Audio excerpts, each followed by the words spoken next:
और दैनिक तापांतर है ना।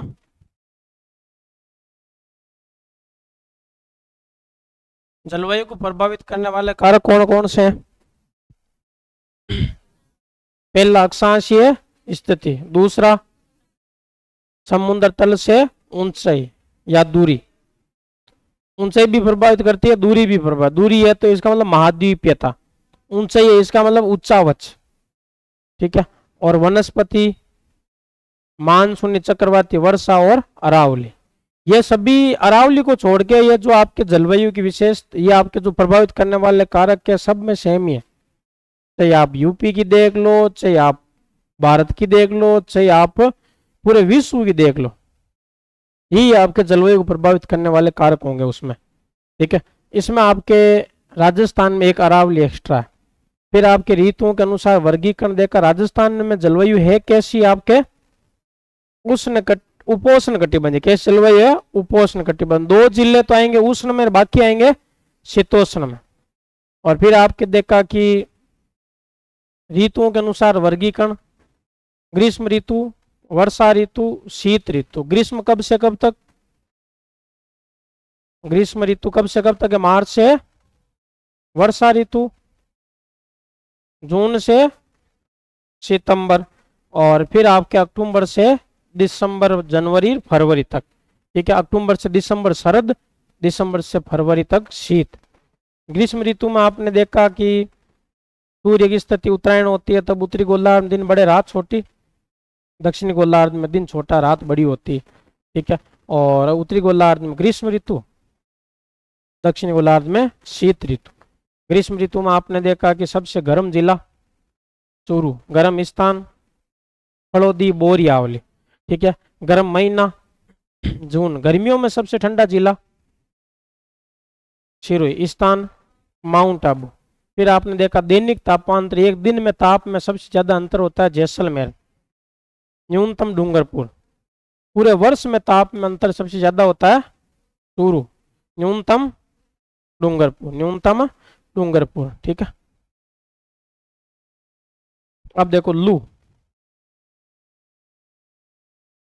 अपन बात करते हैं सबसे पहले गर्मियों में लू की बात करते हैं। नोट्स था जिस बैग में डालो कि मतलब हुआ, देखो दोनों तरफ ध्यान रखोगे फिर कोई मतलब नहीं। नोट्स बंद कर दो, ठीक है, क्यों देखे बिना रही जगह।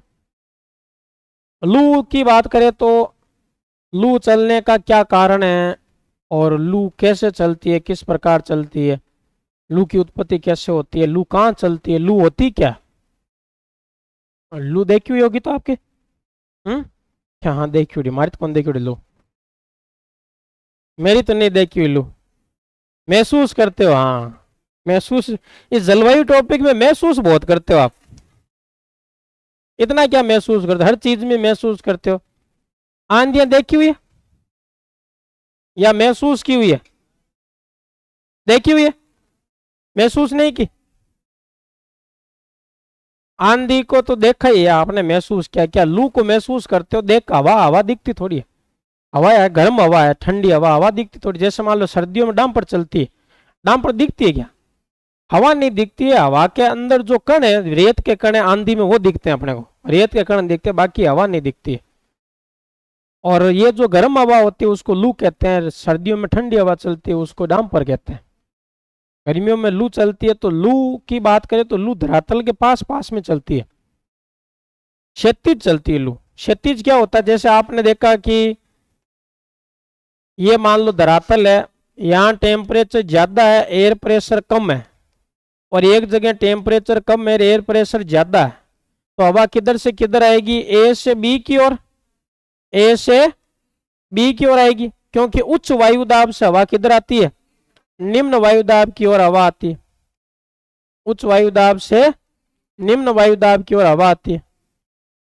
और ये हवा धरातल के पास में चलती है, धरातल है, इस धरातल के पास पास में चलती है, इस प्रकार ये हवा ऐसे ऊंचाई ऊंचाई की तरफ नहीं जाती, ये हवा चलती है क्षैतिज, क्षैतिज होता है धरातल के पास, ऊर्ध्वाधर होता है ऊंचाई की ओर। भाई क्षैतिज, भाई एक क्षैतिज काट होता है, एक ऊर्ध्वाधर काट होता है, ठीक है। एक समकोण पर होता है, एक आपके 180 डिग्री पे होता है। तो ये जो आपके क्षैतिज पवनें चलती है, जैसे मान लो आपके क्षैतिज से ही आपके सारी पवनें लगभग क्षैतिज ही चलती है। जैसे धरातल के पास में, जैसे यहाँ से हवा, जैसे आपके ये खिड़की खोलोगे और फिर वो दरवाजे पूरे बंद रहेंगे, एक खिड़की खोलोगे तो हवा नहीं आएगी। जैसे ही आप दरवाजा खोल दोगे तो हवा आएगी, ठीक है, और हवा जाएगी किधर, उधर। तो ये क्षैतिज है। एक होता है कि जैसे मान लो सामान्य धरातल से ऊंचाई की ओर हवा जाती है, पहाड़ों की ओर, या आपके आकाश की ओर हवा जाती है, तो वो होता है ऊर्ध्वाधर, और क्षैतिज होता है धरातल के पास पास में। तो लू चलती है क्षैतिज, ठीक है, उच्च वायुदाब से निम्न वायुदाब की ओर पवन चलती है, और इससे आपके जो गर्म हवा होती है उसको अपन क्या कहते हैं, लू कहते हैं। गर्म हवा होती है उसको क्या कहते हैं, लू। सबसे ज्यादा प्रभावित होता है आपके लू से बाड़मेर। कौन सा जिला प्रभावित होता है, बाड़मेर जिला लू से प्रभावित होता है। और लू की अगर हम बात करें तो ये लू आती है आपके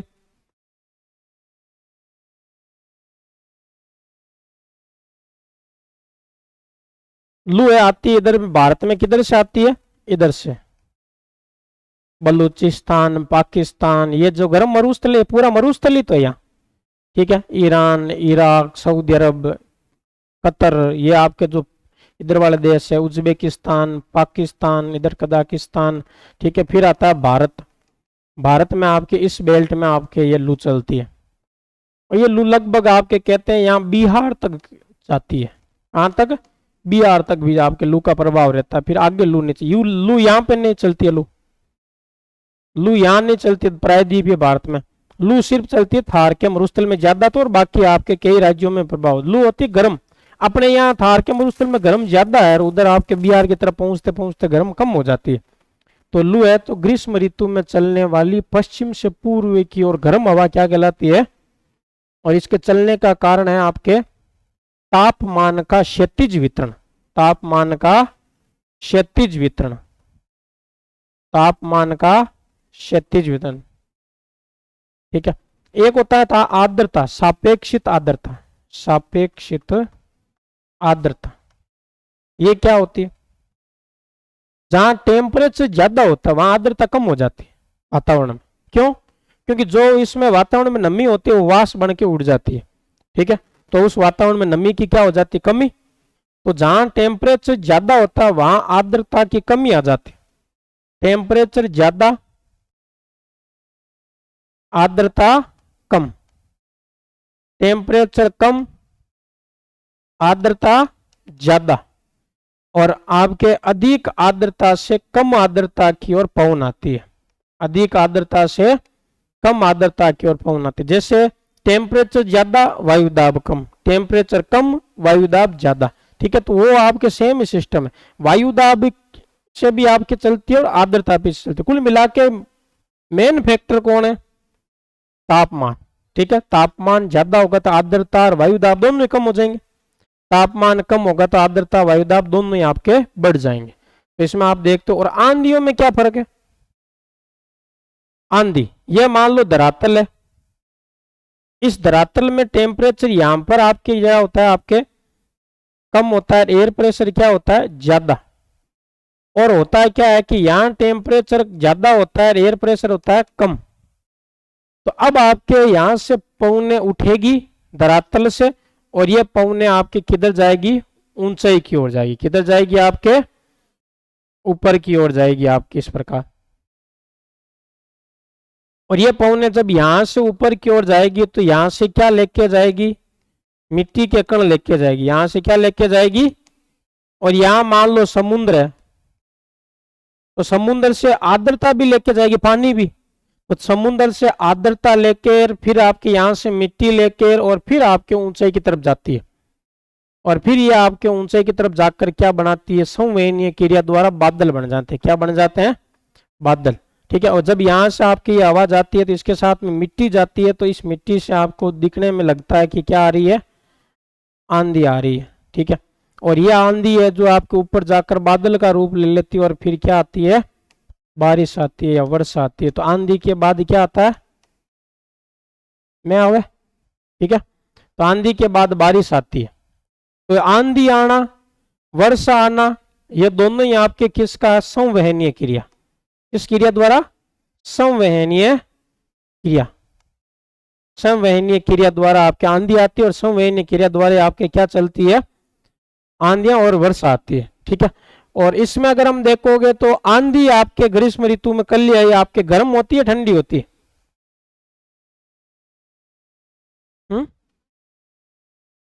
गर्मियों में आती है आंधियां।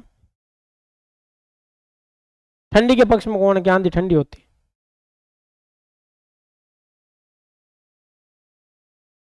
आंधी ठंडी होती है। ठीक है, गर्म नहीं होती। आंधी में आर्द्रता होती है, आंधी में नमी होती है, वाटर होता है। ठीक है, तो इसमें आर्द्रता होती है, नमी होती है, तो इसकी वजह से ये गर्म नहीं होती, इतनी ठंडी तो नहीं होती इतनी, लेकिन गर्म नहीं होती है। गर्म नहीं है तो थोड़ी बहुत ठंडी है। ठीक है, तो आंधियां आपके ठंडी मतलब आपके गर्म नहीं होती है, ठंडी हवा होती है, आर्द्रता होती है, इसमें गर्म नहीं होती। जैसे लू होती है गर्म है, तो आंधियां गर्म नहीं है। और आंधी आप देखते हो कि ऊपर की तरफ जाती है, तो इसको अपन कहते हैं ऊर्ध्वाधर वितरण। क्या कहते हैं? ऊर्ध्वाधर। धरातल के पास में है जो उसको क्षैतिज, इसको ऊर्ध्वाधर। ठीक है, सबसे ज्यादा आंधियां चलती गंगानगर में, कहते हैं कितने दिन? 27 दिन। सबसे कम कहां चलती है? झालावाड़। कितने दिन? 3 दिन चलती है। अजमेर में भी कहते हैं 3 दिन चलती है। तो झालावाड़ में 3 दिन, गंगानगर में, जैसे आपके फिर आता बीकानेर, जैसलमेर, जोधपुर, नागौर, ऐसे कम होती जाती है। ठीक है, 16 दिन, 18 दिन, 16 दिन। तो इधर से आप इधर जाओगे तो आंधियों दिनों की संख्या बढ़ेगी। तो अपन कह सकते हैं पश्चिम से पूर्व की ओर जाने पर आंधियों दिनों की संख्या बढ़ती है, आंधियों दिनों की संख्या बढ़ती है। फिर आता है आपके आंधियों के बाद, आंधियां सबसे ज्यादा गंगानगर हो गया, न्यूनतम आपके झालावाड़। आंधियों के बाद आता बगुलिया या बबूलिया या बगुलिया, अलग अलग भाषा में, या बतूल। ठीक है, सब अलग अलग भाषा में अलग अलग नाम है इसका। ठीक है, और क्या कहते हैं? और कोई अलग, कोई जिले में, दूसरे जिले में कोई अलग नाम? क्या होता है ये? ऐसे कुछ नहीं, बार बार फीलिंग नहीं समझूंगा कि फीलिंग समझियो। ठीक है, परिभाषा तो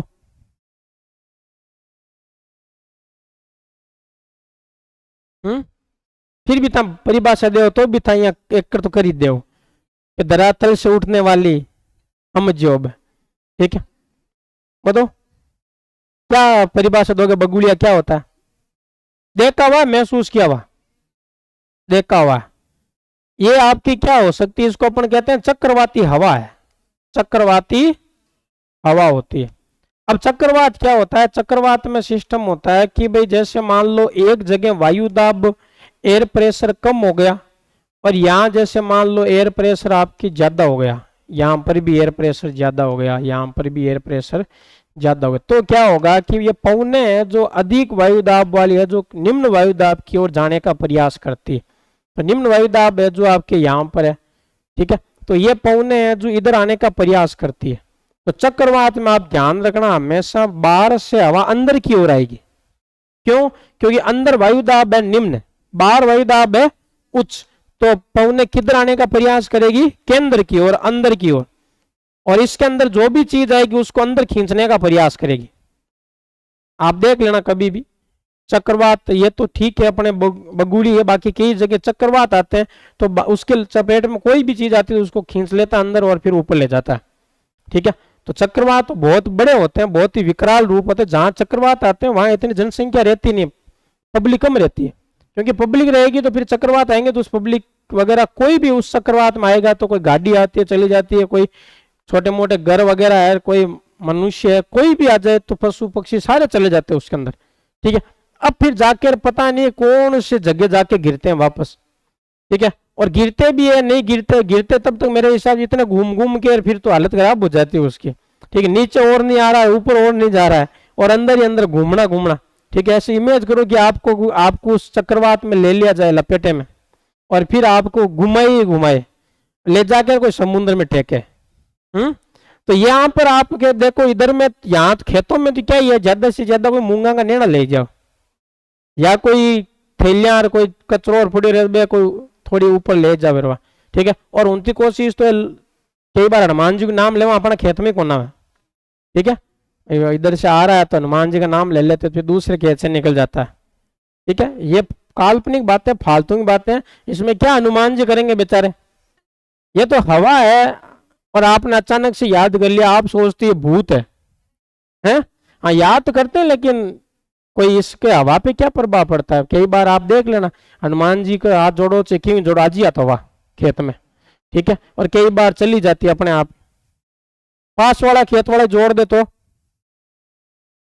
भाई सारी जोड़ ले चारों तरफ वाले, फिर उस खेत में समाप्त हो जाएगा।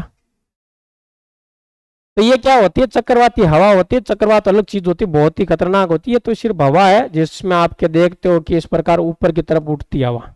ठीक है, जिसमें कोई भी वस्तु आती है तो उसको ऊपर ले जाने का प्रयास करती है। तो ये सबसे ज्यादा कहाँ पे आते हैं, बीकानेर।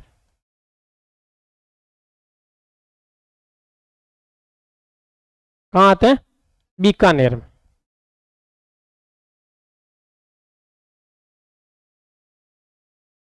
लू, ग्रीष्म ऋतु में चलने वाली गर्म व शुष्क हवाएं हैं।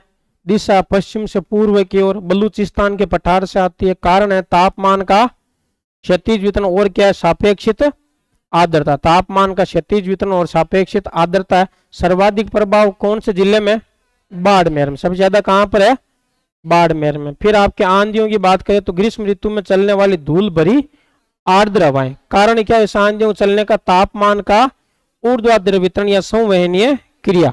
ठीक है, सर्वाधिक प्रभावित जिले हैं आपके गंगानगर। गंगानगर में कितने दिन, 27 दिन। फिर आपके बीकानेर में 18 दिन। फिर किसमें, जैसलमेर में 16 दिन और झालावाड़ में 3 दिन। पश्चिम से पूर्व की ओर जाने पर आंधियों के दिनों की संख्या कम होती है उधर, और उधर से इधर आते आंधियों के दिनों की संख्या बढ़ती है। फिर है बगुलिया, ग्रीष्म ऋतु में चलने वाली धूल भरी चक्रवाती हवाएं। सर्वाधिक प्रभावित कौन सा है, बीकानेर। फिर आता है मानसून पूर्व चक्रवाती वर्षा, किसको कहते हैं। देखो मानसून कब आता है, अपने जून में। कब आता है, और मानसून से पहले लगभग मई के महीने में, मई के महीने में जो बारिश आती है उसको कहते हैं मानसून पूर्व चक्रवाती वर्षा। तो अपने मानसून पूर्व चक्रवाती वर्षा अभी नहीं आई है। ये जो बारिश है पता नहीं कौन सी है, भूगोल पढ़ा रहा हूं, मेरे खुद को पता नहीं कि कौन सी बारिश आ रही है। कोई मानसून है नहीं, इस बारिश का धीरे धीरे मेरे हिसाब से कुछ नया नाम देना पड़ेगा। भाई सर्दियों में आती है उसको कहते हैं मावठ, मानसून के दौरान आती है उसको कहते हैं दक्षिणी पश्चिमी मानसून की जो बारिश होती है वो कह सकते हैं अपन।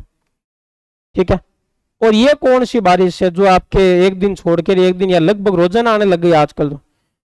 और जबकि अब तो मई में तो आपके आ ही रहा है, मई में तो मानसून पूर्व चक्रवाती वर्षा आएगी, जून में मानसून आ जाता है और मई आ गया, तो फिर चक्रवाती वर्षा कब आएगी। या फिर धीरे धीरे मेरे हिसाब से यही है कि चक्रवाती वर्षा आने लगी होगी। ये हवा आती है, चक्रवात आते हैं ना, तेज हवा आती है, तेज हवा के साथ में बारिश आती है, शायद ये चक्रवाती वर्षा होगी जो मई के महीने में आ रही।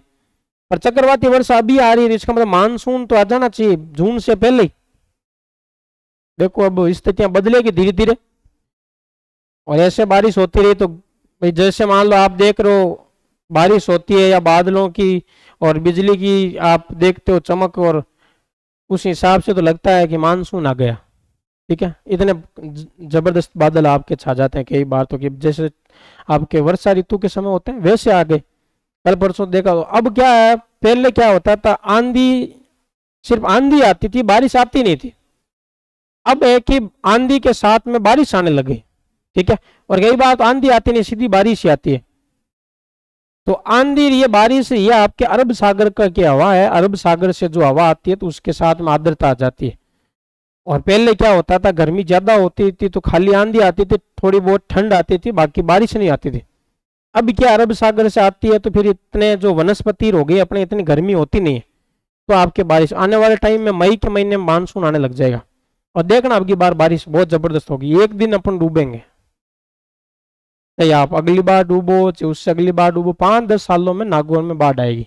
पिछली बार आने से बच्चे बच्ची है, एक कॉलोनियां लगभग भर गई थी, इस बार आ ही जाएगी। इस बार नहीं तो अगली बार आ जाएगी। इतनी जबरदस्त बारिश होगी राजस्थान में, मेरे हिसाब से आने वाले टाइम में हाड़ौती बेल्ट, झालावाड़ से ज्यादा बारिश होने लग जाएगी अपने यहाँ। क्यों होने लग जाएगी, क्योंकि आपके अरब सागर अपने पास में पड़ता है। अरब सागर पास में पड़ता है तो आपके हिमालय से टकरा कर यहाँ बारिश होगी, अपने बारिश पड़ेंगे अपन कैसे क्या आती है। तो गर्मियों में देखें तो यहाँ टेम्परेचर स्थल भाग में ज्यादा होता है, एयर प्रेशर क्या होता है, कम। और यहाँ टेम्परेचर कम होता है, एयर प्रेशर होता है ज्यादा। जो हिंद महासागर है यहाँ टेम्परेचर कम होता है इस भाग में, ठीक है। तो क्या होता है कि ये जो अधिक वायुदाब वाली हवा है किधर जाएगी, निम्न वायुदाब की ओर जाएगी, तो सिस्टम ही है। तो ये क्या करती है कि ये पवन आपके किधर जाने का प्रयास करती है, उच्च दाब से निम्न दाब की ओर। और ये दो विपरीत प्रकार की, एक ठंडी और एक गर्म पवन मिलते यहाँ उत्पत्ति हो जाती है चक्रवात की। किसकी उत्पत्ति हो जाती है, चक्रवात की उत्पत्ति हो जाती है। और इस चक्रवात से आपके ऊपर जाते हैं बादल और संवहनीय क्रिया करते हैं और क्या करते हैं, बारिश। तो चक्रवात के समय जो बारिश होती है या मानसून आने से पहले जो चक्रवात आते हैं उसमें जो बारिश होती है उसको कहते हैं मानसून पूर्व चक्रवाती वर्षा। मानसून आने से पहले आती है। और इस चक्रवाती वर्षा को अलग अलग जगहों पर अलग अलग नाम से जानते हैं अपन। यहाँ आपके दक्षिणी भारत में देखें या केरल में देखें तो उसको कहते हैं आम्र वर्षा। आम्र, अब की बार देख लेना, आम जल्दी आ जाएंगे, पक जाएंगे जल्दी। पहले तो क्या होता है कि जून में जुलाई में बारिश आती है तब आपके आम पकते हैं। इस बार बारिश आ रही है तो आम पक जाएंगे जल्दी, इसको कहते हैं आम्र वर्षा। यहाँ कर्नाटक है, कर्नाटक में इस वर्षा को क्या कहते हैं अपन, कॉफी की वर्षा। क्या कहते हैं, कॉफी की वर्षा। और इसको क्या कहते हैं, फूलों की वर्षा। क्या कहते हैं, फूलों की वर्षा। और इसको क्या कहते हैं, चेरी ब्लास्म। क्या कहते हैं, चेरी ब्लास्म। और इसको कहते हैं आपके कहवा की वर्षा। कहवा की वर्षा, कहवा की वर्षा। कहवा और कॉफी तो एक ही चीज होती है। कहवा की वर्षा, कॉफी की वर्षा, फूलों की वर्षा, चेरी ब्लास्म। कितने अच्छे अच्छे नाम, कहवा, कॉफी, फूलों की और चेरी ब्लास्म। यहां पर है पश्चिम बंगाल। पश्चिम बंगाल में क्या कहते हैं, काल बैसाखी। क्या कहते हैं, काल बैसाखी। या कहते हैं इसको नार्वेस्टर। क्या कहते हैं, नार्वेस्टर। काल बैसाखी और नार्वेस्टर। यहां असम है, असम में इस वर्षा को क्या कहते हैं, चाय की वर्षा। क्या कहते हैं, चाय की वर्षा। और कहते हैं इसको बारदोली चिल्हा। बारदोली चिल्हा। क्या कहते हैं, बारदोली चिल्हा। तो चाय की वर्षा, बारदोली चिल्हा, असम में कहते हैं। पश्चिम बंगाल में क्या कहते हैं, काल बैसाखी और नार्वेस्टर। असम में चाय की वर्षा, बारदोली चिल्हा। पश्चिम बंगाल में काल बैसाखी, नार्वेस्टर। कर्नाटक में कहवा की वर्षा, कॉफी की वर्षा, फूलों की वर्षा, चेरी ब्लास्म। दक्षिणी भारत में आम्र वर्षा। दक्षिण भारत में क्या कहते हैं, आम्र वर्षा। और इसकी अगर हम बात करें तो ये तो कितने अच्छे नाम, देखो, चाय की वर्षा, बारदोली चिल्हा। यहाँ पश्चिम बंगाल में काल बैसाखी, नार्वेस्टर। यहाँ केवा, कॉफी, फूलों की वर्षा, चेरी ब्लास्म, आम्र वर्षा। और राजस्थान में क्या नाम है, दोगड़। है नाम दोगड़। इतने अच्छे अच्छे नाम में अपने, ये अपने जैसे ही नाम है। क्या कहते हैं राजस्थान में, दोगड़। ये कौन सा नाम को ढंग का नाम रखते, ठीक है। तो राजस्थान में मानसून से पहले जो बारिश आती है उसको क्या कहते हैं, दोगड़। पश्चिम बंगाल में काल बैसाखी, नार्वेस्टर। असम में चाय की वर्षा, बारदोली चिल्हा। कर्नाटक में केवा, कॉफी, फूलों की वर्षा, चेरी ब्लास्म। दक्षिण भारत में आम्र वर्षा। राजस्थान में दोगड़। कोई तो गालियां काटे। तो मानसून पूर्व चक्रवाती वर्षा को राजस्थान में दोगड़ कहा जाता है। क्या कहा जाता है, दोगड़ कहा जाता है। तो लू चलती है, लू किसको कहोगे आप, लू, लू, लू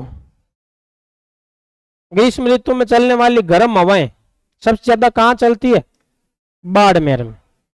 और लू किधर से आती है, पश्चिम से आती है, बलूचिस्तान के पठार से आती है, पूर्व की तरफ जाती है। और आंधियों की क्या परिभाषा दोगे, आंधी किसको कहोगे, ग्रीष्म ऋतु में चलने वाली धूल भरी आर्द्र हवाएं, धूल भरी आर्द्र हवा है आंधी, ठीक है। आंधी सबसे ज्यादा कहां पर? गंगानगर में। न्यूनतम किधर से किधर जाने पर आंधी और दिनों की संख्या बढ़ती है? पूर्व से पश्चिम की ओर जाने पर बढ़ती है। ठीक है, और आंधी चलने का कारण क्या है? उच्च वायुदाब से निम्न वायुदाब की ओर तो चलती है, हवाई नहीं चलती है। अगर उच्च वायुदाब निम्न वायुदाब नहीं बनते ना हवाई। तापमान का ऊर्ध्वाधर वितरण और या संवहनीय क्रिया। लू कैसे चलती है? तापमान का क्षैतिज वितरण या सापेक्षित आर्द्रता की वजह से चलती है लू। ठीक है, लू सबसे ज्यादा बाड़मेर, आंधियां सबसे ज्यादा और बगुलिया सबसे ज्यादा। ग्रीष्म ऋतु में चलने वाली धूल भरी चक्रवाती हवा क्या कहलाती है? बगुलिया। और मानसून पूर्व चक्रवाती वर्षा को राजस्थान में क्या कहते हैं? दोगड़। अब यही आपके सेम टू सेम आपके भारत में, भारत में ग्रीष्म ऋतु में यही आती है लूर वगैरह। ठीक है, वही पढ़ते हैं। तो ग्रीष्म ऋतु में भारत में पढ़ने की कोई चीज नहीं है। भारत में ग्रीष्म ऋतु में पढ़ते हैं मानसून पूर्व चक्रवाती वर्षा ग्रीष्म ऋतु में आती है, वो पढ़ते हैं। केरल में ये कहते हैं, कर्नाटक में ये कहते हैं, और आपके पश्चिम बंगाल में ये कहते हैं वो आपके। तो भारत की ज्योग्राफी पढ़ेंगे तब आपके इसमें भारत की ज्योग्राफी में जलवायु में सिर्फ 2 पेज ही होंगे, एक दिन में जलवायु हो जाएगी भारत की। कृषि पढ़ेंगे भारत की तो एक दिन में भारत की कृषि हो जाएगी। क्यों? क्योंकि कृषि की जो चीजें वो सारी अपन राजस्थान में पढ़ लेंगे, खरीफ रबी सारी चीजें पढ़ लेंगे अपन। तो फिर अपने आप बचेगा क्या अपने पास? तो अपने आप ही हम सारा इसमें अपन देख लेंगे।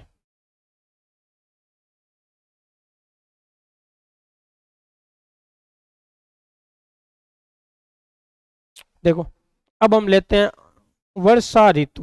कौन सी लेते हैं? वर्षा ऋतु।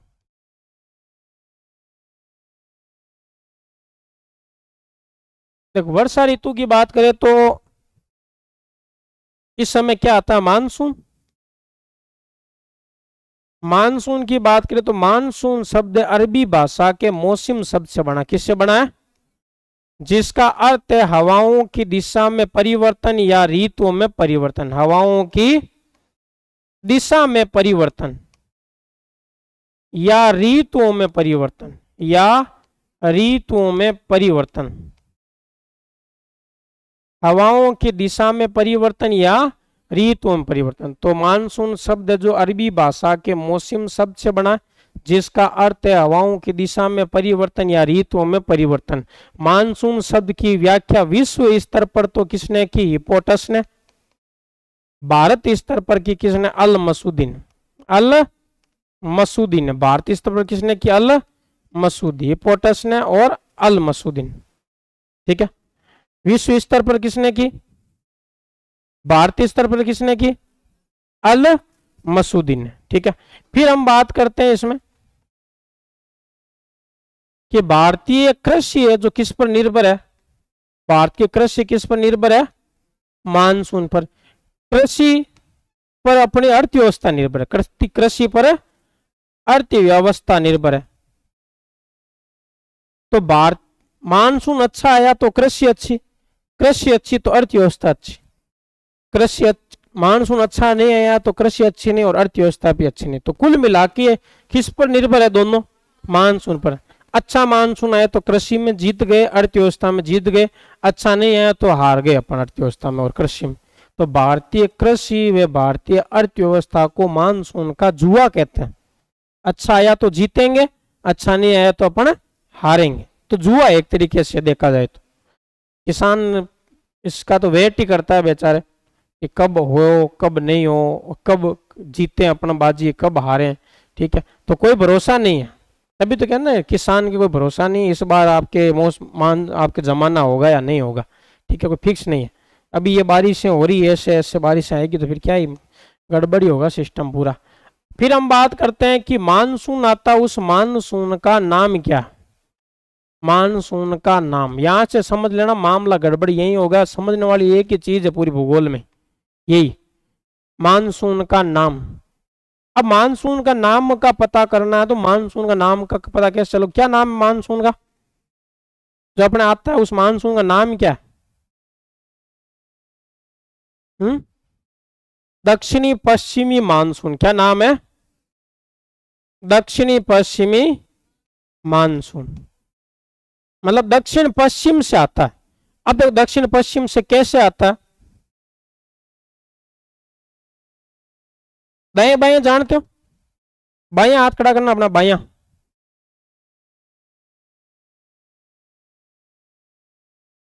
ठीक है, मतलब जानते हो सारे। और जानना जरूरी भी है, पीटी बनोगे तो फिर नहीं जानोगे तो फिर मतलब क्या हुआ। और अभी देखते हैं जानते हो नहीं जानते, मेरे हिसाब से नहीं जानते हो। वो तो पता चल जाएगा तो कितना जानते हो।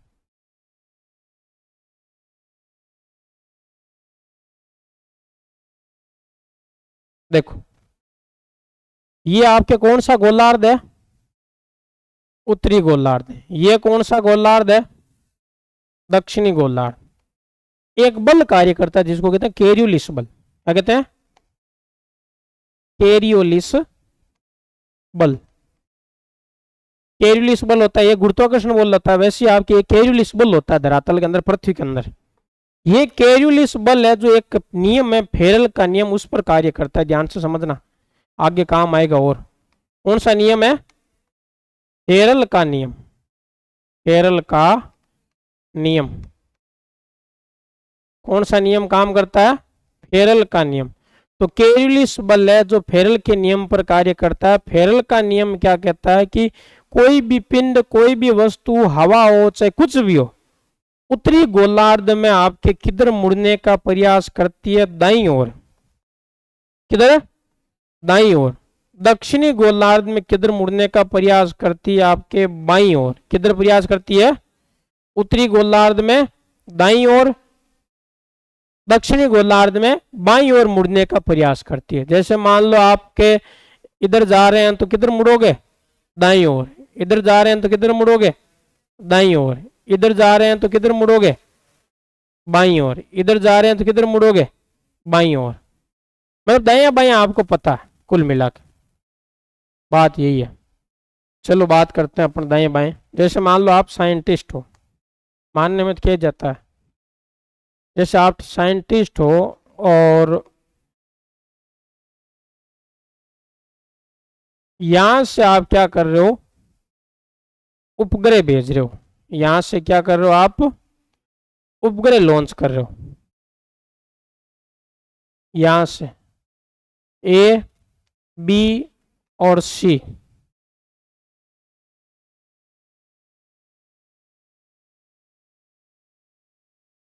ए, बी और सी। कहाँ जाएगा? कौन से में जाएगा? कौन सी जगह उपग्रह पहुंचेगा? आप उपग्रह भेज रहे हो तो कहां पहुंचेगा आपका भेजा हुआ उपग्रह? हाँ, दाया बाया तो पता ही है, अभी बोला दाया बाया पता है, तो भेजो कौन से भेजो। चलो पहले बताओ सी में कौन भेज रहा है? सी की ओर 5-6 जने। बी की ओर कि बी पर पहुंचेगा? ए पर 2-3 जने ए पर पहुंचाने वाले हैं। जिसने हाथ खड़ा किया सी पर, उनके शायद साइंस रही होगी। जिसने ए पर हाथ खड़ा किया के आर्ट्स रही होगी। और बी पे हाथ खड़ा किया उसके शायद कॉमर्स रही होगी। हम्म, तब भी आप साइंटिस्ट के योग्य नहीं हो। ठीक है। जैसे यहां से आप भेजोगे तो आपको पता है कि इधर दाईं ओर मुड़ेगा तो सीधा तो जाएगा नहीं, तो इसका दायां उधर ही तो है। ये सीधा जाएगा और ये बाईं ओर जाएगा, तो इसका मतलब बाईं ओर तो मुड़ेगी नहीं, तो दाईं ओर जाएगा। किधर जाएगा?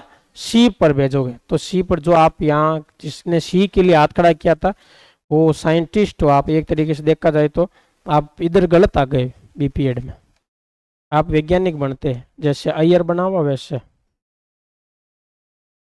चलो अब आपको भेजना है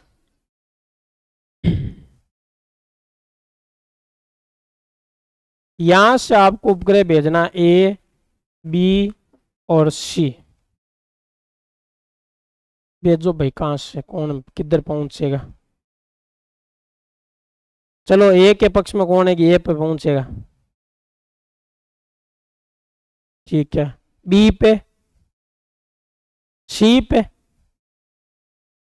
चलो दो तीन जने सी पे भी है, दो तीन जने ए पे है, कई जने हैं जो मान ही नहीं रहे कि आप साइंटिस्ट हो। मान तो लो कम से कम, स्कूलों में मैथ में मानते नहीं, मानना मानना कि एक्स, तो मानने में कहीं जाओ बना नहीं तो कौन। किधर मोड़ना अपने को, बाई और मोड़ना, किधर मोड़ना है, तो सीधा देखो बाई और मोड़ दो, क्या है इसमें इतना क्या है, इधर तो दाई और हो जाएगा, ठीक है।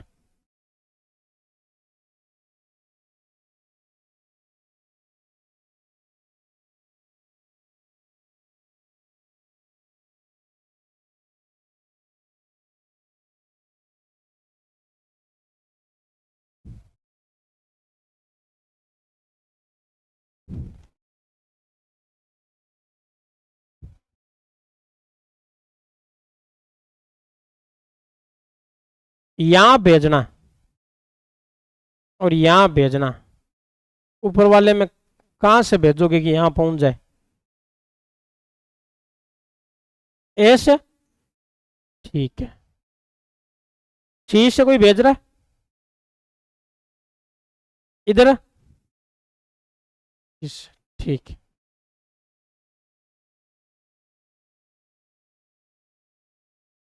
यहां से भेजना है, यहां से भेजोगे तो किधर पहुंचेगा,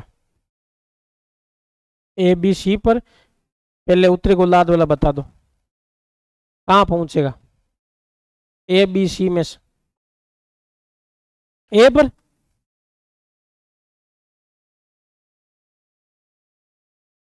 और नीचे वाले में सी पर। चलो ट्राई कर लेते, जैसे आपने इधर भेजा, मोड़ना किधर है, दाईं ओर मोड़ना है, तो अपना आप दाईं ओर मुड़ जाएगा, ये सीधा है, ये बाईं ओर है, उधर बाईं है।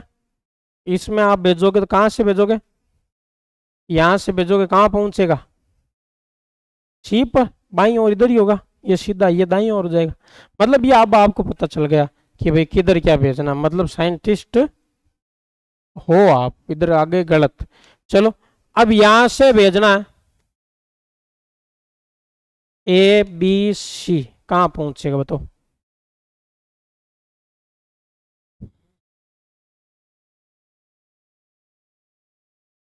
है सी पर।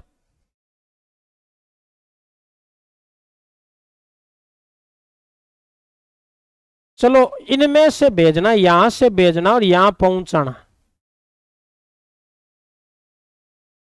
यहां पहुंचाना कैसे पहुंच, कहां से भेजोगे, ए से,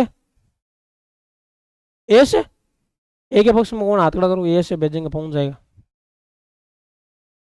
चलो अभी ध्यान पड़ जाए, साइंटिस्ट हो कौन नहीं हो, दो बार तीन बार तो बन गया था साइंटिस्ट, ठीक है। घना बना दिया जाने था, बात तो लगी है। चलो मोड़ा किधर, दाई और मोड़ना, चलो इधर मोड़ दिया दाई और, मुड़ गए, दाई और आ गए। अब आपके गोलार्ध हो गया चेंज, यहां आना है तो गोलार्ध हो गया चेंज, फिर किधर आओगे, बाई और आओगे, ये तो सही आ गए आप। हम्म, शीर से कैसे भेजो, शीर से दाई और मुड़ गए, बाई और चले जाओ, बाया उधर है, पहले दाई और आए, फिर जैसे गोलार्ध चेंज हुआ बाई और मुड़ गए, उधर मुड़ोगे।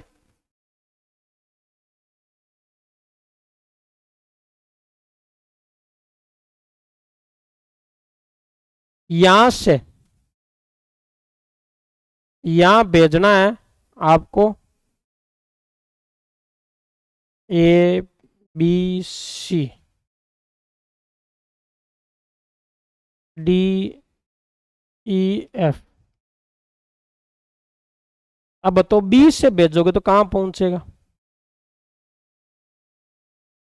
बी से भेजोगे तो कहां पहुंचेगा, है बी से आपने उपग्रह भेजा, कहां पहुंचेगा?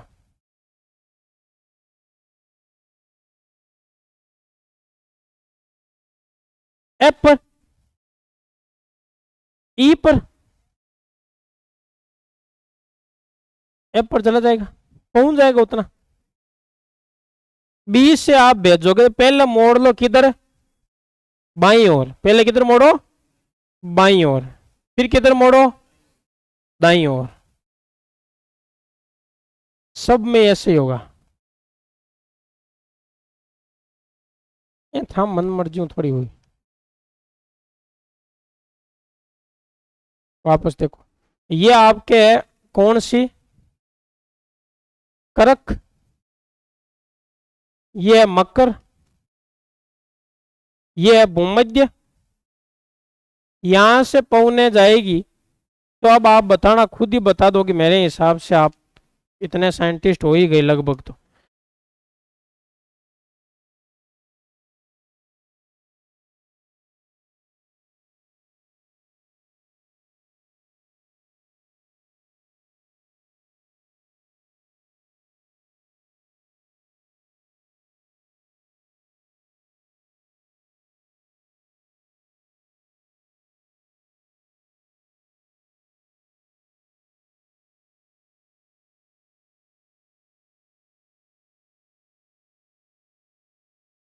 बताओ कौन सी सही है इसमें, आप बताना, ए या बी?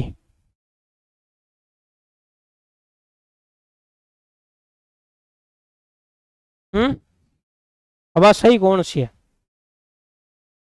ए वाली सही है, दोनों को लार दो वाली सही है, हैं? ये कैसे है? दोनों ए वाली सही है, कौन है, क्या कौन सही?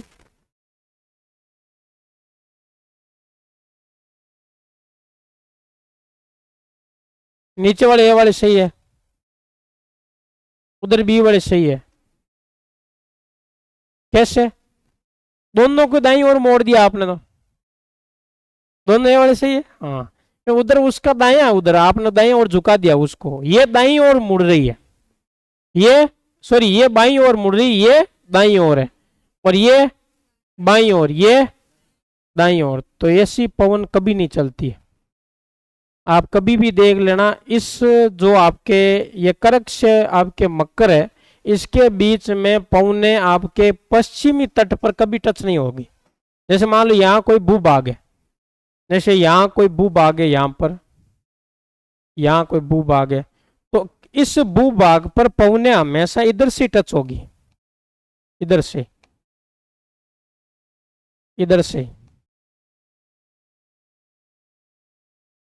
जैसे मान लो एक भूभाग है यहाँ, अच्छी इस भूभाग में पवने किधर से टच हुई, इधर से ही तो हुई, मतलब ये इससे ही पहले टच होता है। कोई पर्वतमाला जैसे यहाँ, इस पर्वतमाला में बारिश आके रुक जाएगी, इधर से आ रही है, ठीक है। इधर वाला जो भाग है यहाँ बारिश नहीं होती है, तो वो वृष्टि छाया प्रदेश बनता है, वहां मरुस्थल बनता है। तो इस कर्क से लेकर मकर के बीच में कहीं पर भी आपके मरुस्थल बने हुए हैं, तो आपके कहाँ बने हुए, किसी भी स्थल भाग के पश्चिम की ओर बने हुए, किसी भी स्थल भाग के पश्चिम की ओर, किसी भी महाद्वीप में देख लो पश्चिमी तट के पास में बनते हैं। क्यों? क्योंकि पश्चिमी तट की तरफ से हवा नहीं आती है, हवा किधर से आती है, पूर्व की ओर से। तो ये इसको अपन क्या कहते हैं, व्यापारिक पवने होती है, इनको अपन व्यापारिक पवने कहा जाता है, ये व्यापारिक पवन है, ठीक है। अपने आप मन मर्जी से पवन नहीं चलते, आप सोचते हो कि इसमें और इसमें क्या फर्क है, ठीक है, हवा तो इधर जाए तो भी क्या, ऐसे जाती नहीं हवा। अगला देख लो, ये ऐसे और है, यहाँ आपके जो ध्रुव है, यहाँ टेम्परेचर कम होता है, एयर प्रेशर ज्यादा होता है, यहाँ टेम्परेचर कम होता है, एयर प्रेशर ज्यादा होता है। तो पवन अधिक वायुदाब से किधर जाएगी, कम वायुदाब की ओर, तो ये पवन इस प्रकार चलती है। दक्षिणी गोलार्ध तो बाई ओर मुड़ी हुई, ये इधर चलती है, ठीक है। इसमें इधर से पवने जाएगी इधर, सॉरी दाई ओर, कैसे जाएगी, दाई ओर होगी, इधर में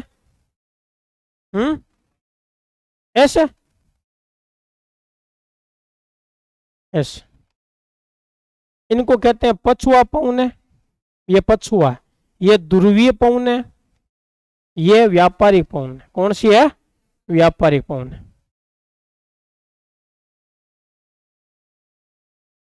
और ध्यान से देखो, बन के रहेंगे साइंटिस्ट, जाएंगे कहाँ। ये पवन है,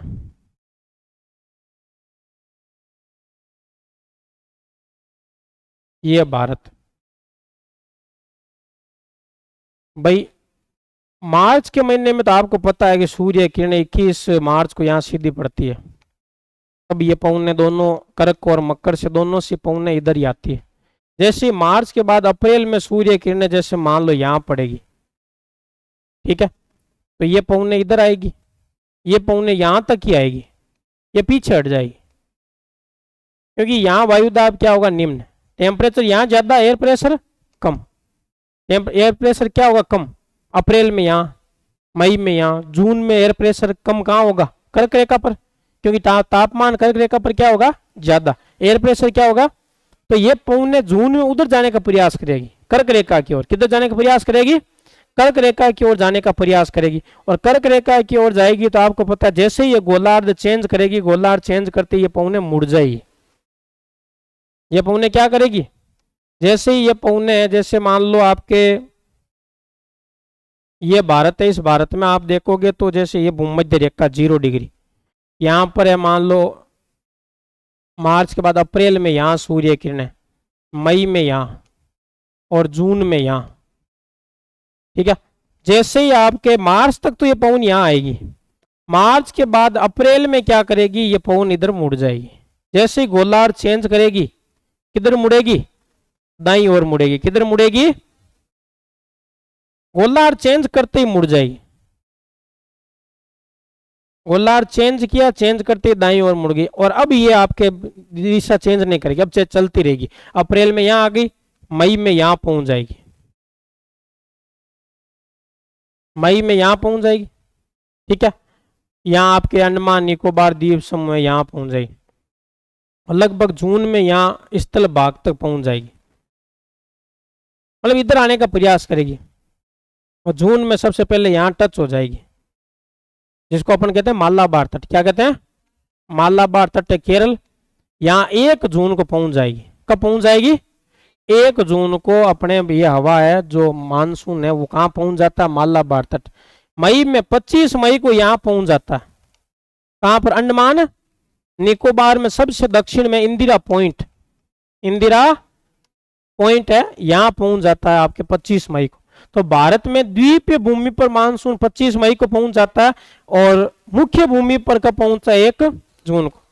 अब देखो ये मानसून की दिशा क्या है? क्या दिशा है?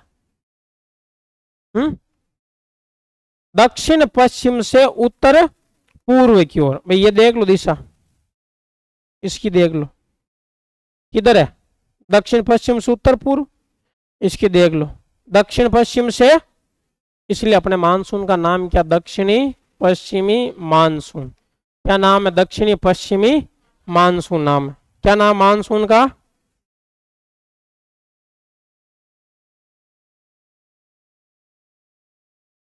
दक्षिणी पश्चिमी मानसून। अब ये दक्षिणी पश्चिमी मानसून है, भारत की ओर आ रहा है।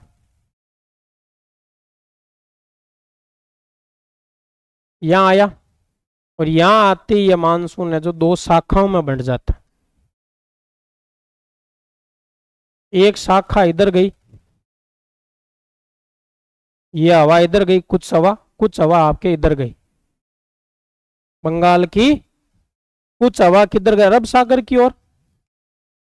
अरब सागरीय शाखा, अरब सागरीय इधर, बंगाल की खाड़ी शाखा, बंगाल की दक्षिणी पश्चिम मानसून है 2 शाखाओं में बन जाता है, एक तो अरब सागरीय शाखा और एक बंगाल की खाड़ी की शाखा।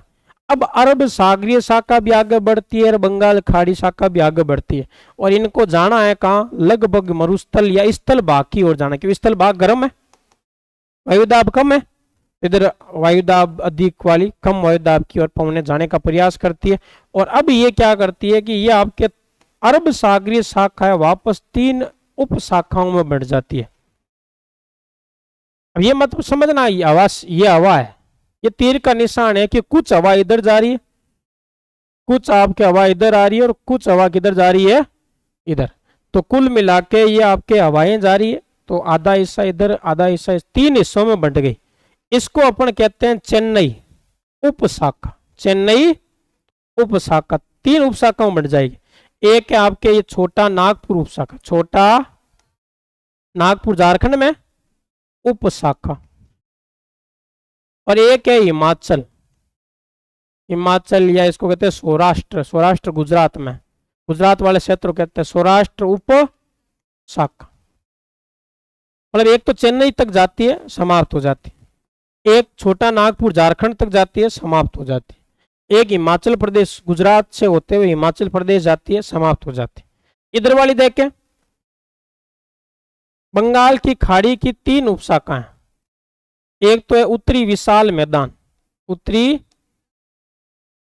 विशाल मैदानी उपशाखा, उत्तरी विशाल मैदानी उपशाखा। एक है इधर आ रही है जो पूर्वी हिमालय उपशाखा, पूर्वी हिमालय उपशाखा, पूर्वी हिमालय उपशाखा, उत्तरी विशाल मैदानी उपशाखा और पूर्वी हिमालयी उपशाखा। ठीक है, बंगाल खाड़ी वाली कितनी उपशाखाओं में बंट गई, 2, कौन कौन सी, और अरब सागर वाले कितनी उपशाखाओं में बंट गई, 3, कौन कौन सी,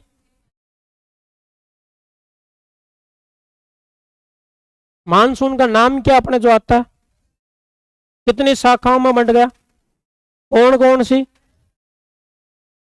अरब सागरीय कितनी उपशाखा, पहली चेन्नई, दूसरी, तीसरी, बंगाल खाड़ी की 2 उपशाखा, कौन कौन सी। अब आप अनुमान लगो अरब सागर वाली कौन सी उपशाखा राजस्थान की तरफ आ रही है, चेन्नई या छोटा नागपुर वाली, राजस्थान की तरफ कौन सी आ रही है, हिमाचल उपशाखा। उधर वाली में से राजस्थान की तरफ कौन सी आ रही है, उत्तरी विशाल मैदानी उपशाखा।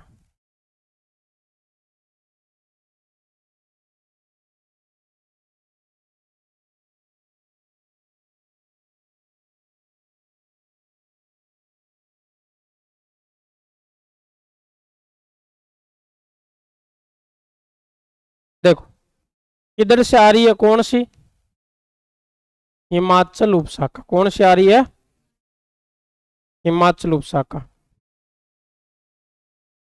इधर से आ रही है कौन सी, उत्तरी विशाल मैदानी उपशाखा आ रही। पहले तो ये देखो इसमें दोनों में से पहले कौन सी टच करेगी, राजस्थान में पहले कौन सी पहुंचेगी,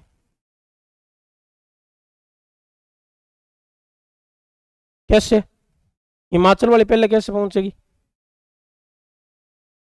अरब सागर पास में पड़ता है, बंगाल खाड़ी दूर पड़ती है, वहां से आने में टाइम लग जाएगा, ये पहले पहुंच जाएगी। कहां टच होगी सबसे पहले, बांसवाड़ा। तो बांसवाड़ा को कहते हैं मानसून का प्रवेश द्वार, राजस्थान में मानसून का प्रवेश द्वार किसको कहते हैं। अब ये हवा आ रही है और आकर आपके कहां टकरा रही है, अरावली में कहां टकरा रही है, अरावली देश से,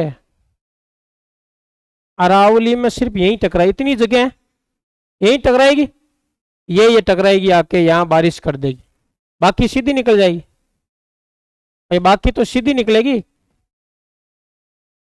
ये बाकी हवा सीधी चली जाएगी, राजस्थान से निकल जाएगी सीधी, यहां से सिर्फ यहां टकराएगी अरावली के दक्षिण में।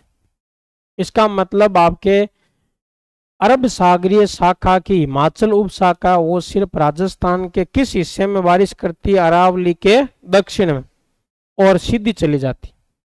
अरब बंगाल की खाड़ी वाली जो आती है वो आपके आकर राजस्थान के किस हिस्से में बारिश करती है, अरावली के पूर्व में। यहाँ अरावली बीचों बीच ऐसे इसके सामने टकरा रही है, ठीक है, समकोण पर, अब ये टकराएगी तो आपके क्या करेगी, इस पहाड़ियां को रोकेगी, और पहाड़ियों को पहाड़ियां हैं ये आपके मानसून को रोकेगी, और उधर क्या हो जाएगा, फिर मानसून से यहाँ बादल इकट्ठा हो जाएंगे, इस भाग में क्या करेंगे, बारिश। ठीक है, अब जैसे मान लो एक पहाड़ी है,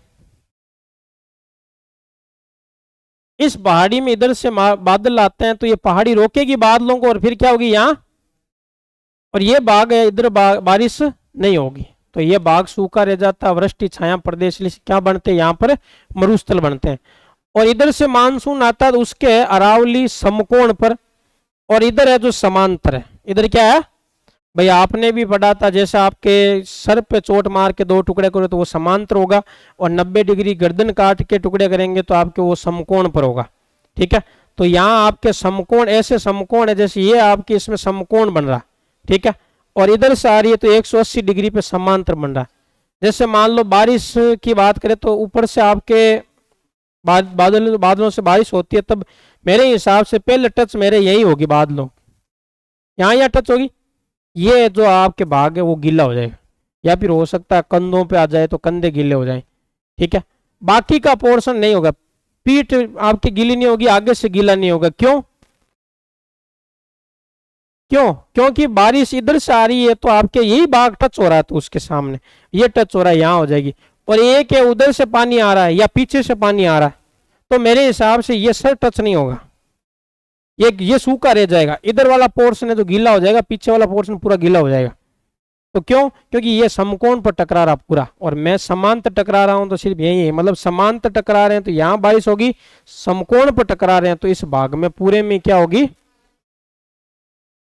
जब मानसून इधर से आया तो इस भाग में बारिश हो गई, इधर से आया तो यहाँ बारिश होगी, तो इधर से आया तब भी मरुस्थल में नहीं हुई, इधर से आया तब भी मरुस्थल में नहीं, तो मरुस्थल में बारिश आती कहां से है,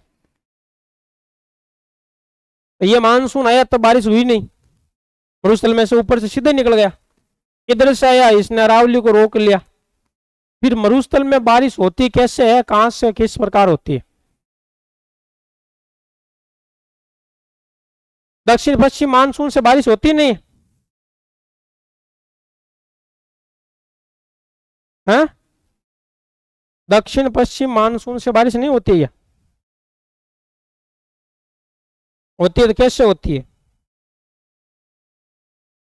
कौन सी शाखा से, कौन सी उपशाखा से,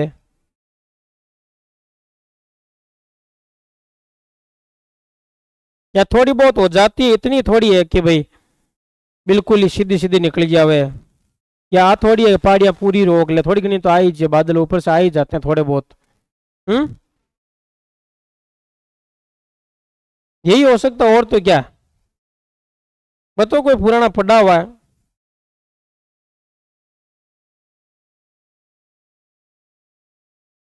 नहीं बताओ, देखो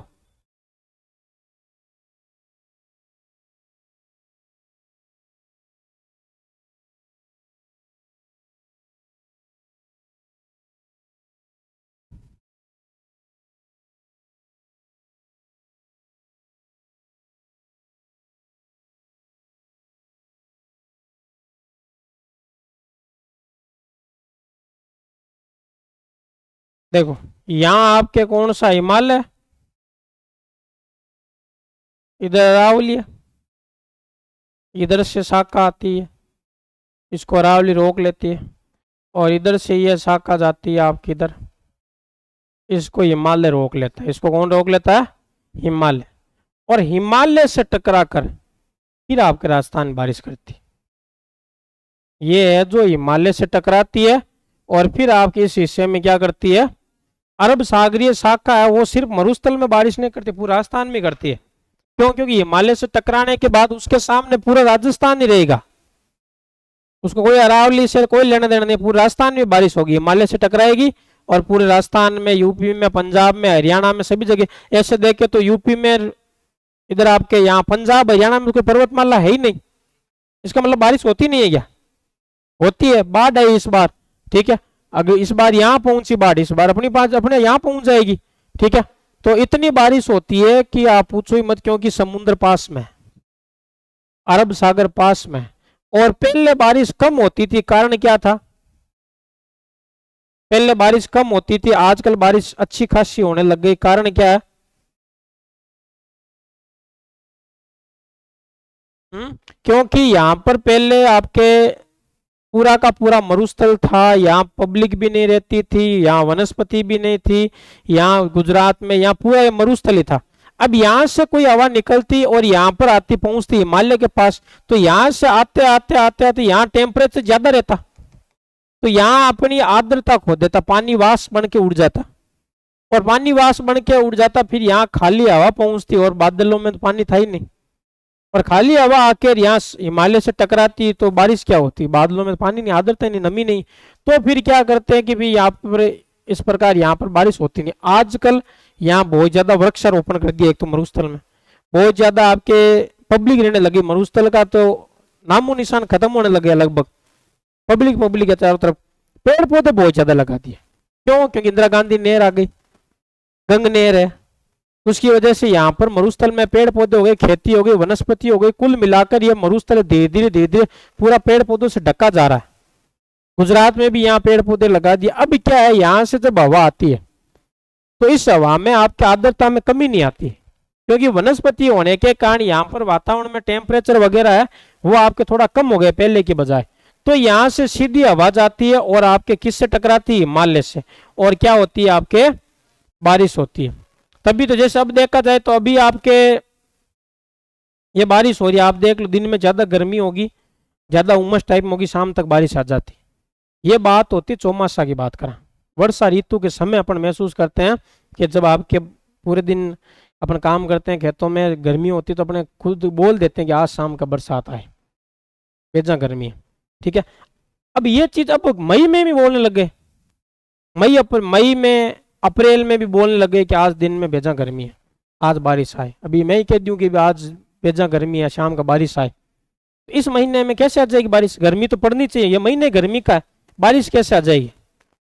पहले पड़ती थी गर्मी, बारिश नहीं आती, शाम को पूरे दिन गर्मी पड़ती थी, शाम को बारिश नहीं पहुंचती थी, अब बारिश आ जाती है।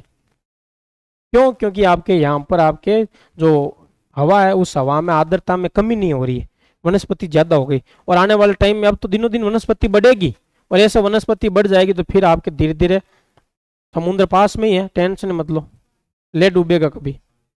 हाँ, समुद्र पास में है, वनस्पति बहुत ज्यादा, हिमालय ज्यादा दूर नहीं है भाई। यहां से अगर देखा जाए तो ये हिमालय इधर वाली शाखा के हिमालय जितना दूर पड़ता है, जैसे यूपी बिहार, यहाँ आपके जो पश्चिम बंगाल, यहाँ बारिश हिमालय से टकरा कर ही तो होती है।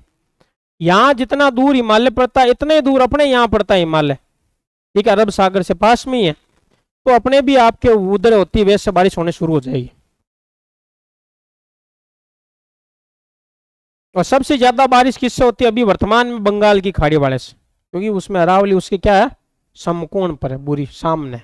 इधर से जब आती तो अरावली क्या उसके समांतर है, ठीक है, तो बारिश इससे कम होती, इधर वाली से बारिश ज्यादा होती, ठीक है। देखो,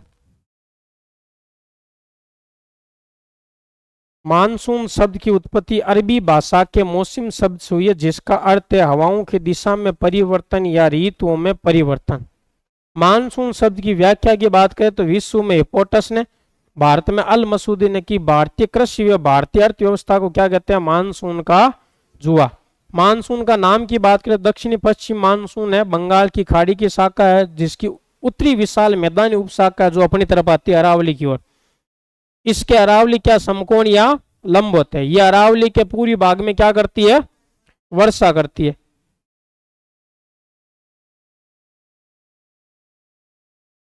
राजस्थान में सर्वाधिक वर्षा 90% किससे होती है? अभी बंगाल की खाड़ी वाले से, उत्तरी विशाल मैदान से बाद में प्रवेश करती है। ये पहले प्रवेश करती है अरब सागर वाले, क्यों? नजदीक है।